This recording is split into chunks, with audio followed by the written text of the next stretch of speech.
Assalamualaikum warahmatullahi wabarakatuh.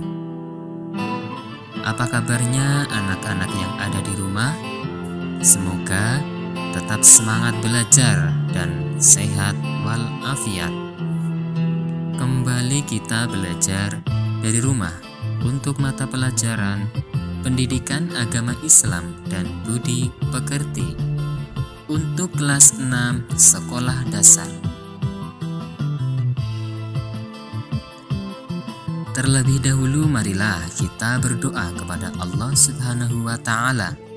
Semoga kita diberi kemudahan dalam belajar serta mendapatkan ilmu yang bermanfaat.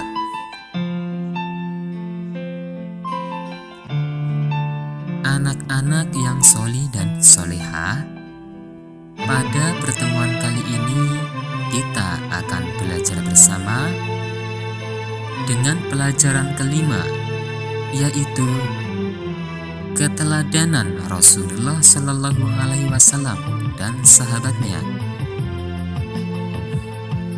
Pada materi pembelajaran kali ini, kita akan belajar tentang kejujuran dan kasih sayang Rasulullah Shallallahu Alaihi Wasallam.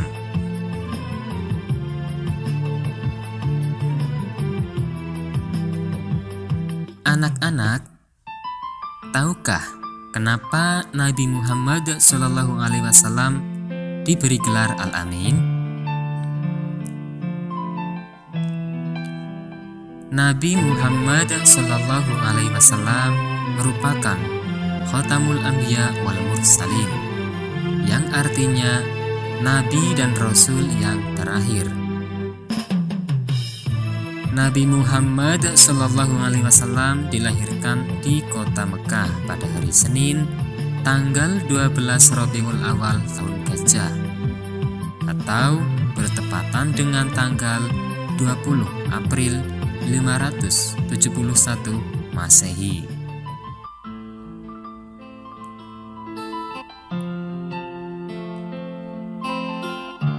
Nabi Muhammad Shallallahu Alaihi Wasallam mempunyai ibu bernama Aminah, sedangkan ayahnya bernama Abdullah.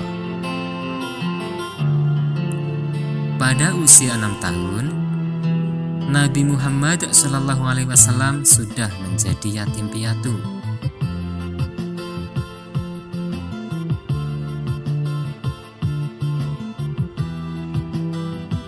Kemudian Nabi Muhammad Shallallahu Alaihi Wasallam diasuh oleh kakeknya yang bernama Abdul Muthalib selama 2 tahun.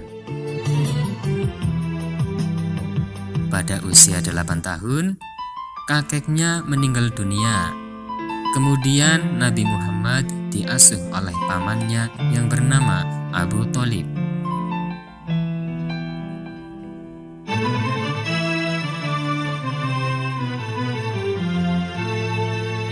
Salah satu sifat terpuji yang dimiliki Nabi Muhammad Shallallahu Alaihi Wasallam adalah sangat jujur, yang sudah beliau perlihatkan sebelum beliau diangkat menjadi.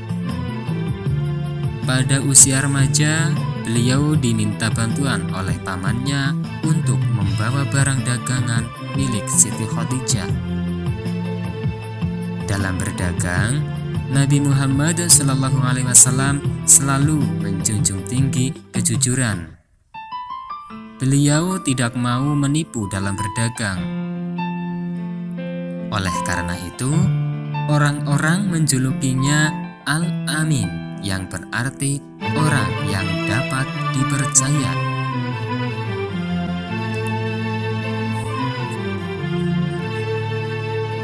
Nah, anak-anak, berikut ini perilaku yang meneladani kejujuran Nabi Muhammad Sallallahu Alaihi Wasallam dalam kehidupan sehari-hari. Misalnya, hendaknya kita membiasakan diri untuk berkata jujur kepada siapapun. Jika orang tua kita minta bantuan untuk belanja di warung, ketika ada sisa uang pembelian harus dikembalikan kepada orang tua. tidak mencontek ketika ujian, melaksanakan amanah yang dibebankan kepada kita dengan penuh tanggung jawab. Rasulullah Shallallahu Alaihi Wasallam juga berkasih sayang terhadap anak, keluarga, orang tua, dan masyarakat. Rasulullah juga sangat sayang terhadap keluarga dan orang-orang di sekitarnya.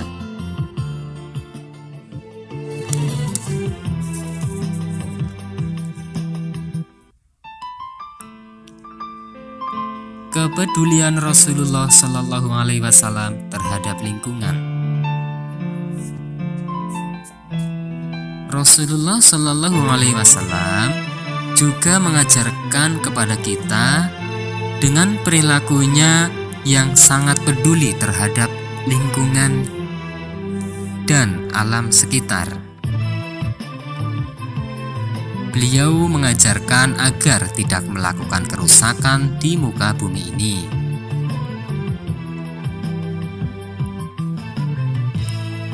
Nabi Muhammad SAW sebagai pembawa rahmat bagi alam semesta.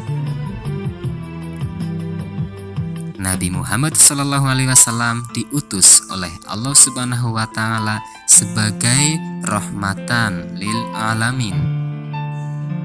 Selain mengajak kaumnya untuk mengutamakan kemurnian akidah dan selalu menyembah Allah Subhanahu wa Ta'ala yang Maha Esa, Nabi Muhammad SAW juga menanamkan akhlak yang sangat terpuji yang membawa kebaikan manusia hidup di dunia hingga akhirat.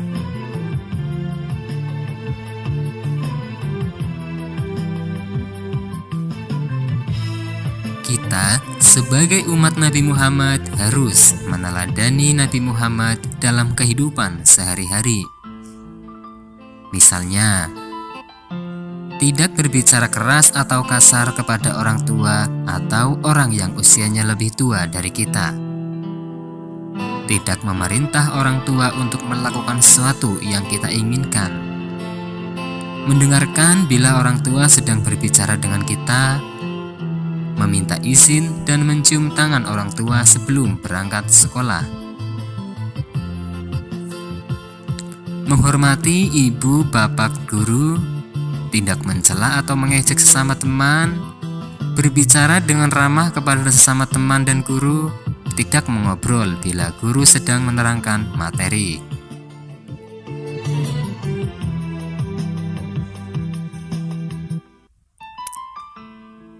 Untuk kegiatan kalian di rumah, mulai sekarang cobalah untuk meneladani akhlak terpuji Rasulullah SAW dalam kehidupan sehari-hari. Misalnya dengan bertutur kata yang baik dan sopan terhadap orang tua, selalu mendoakan mereka sehabis sholat, dan berlaku kasih sayang terhadap saudara atau adik dan kakak kalian. Demikian untuk materi kita pada kali ini. Sampai jumpa di materi berikutnya. Tetap semangat belajar, berdoa dan beribadah. Wassalamualaikum warahmatullahi wabarakatuh.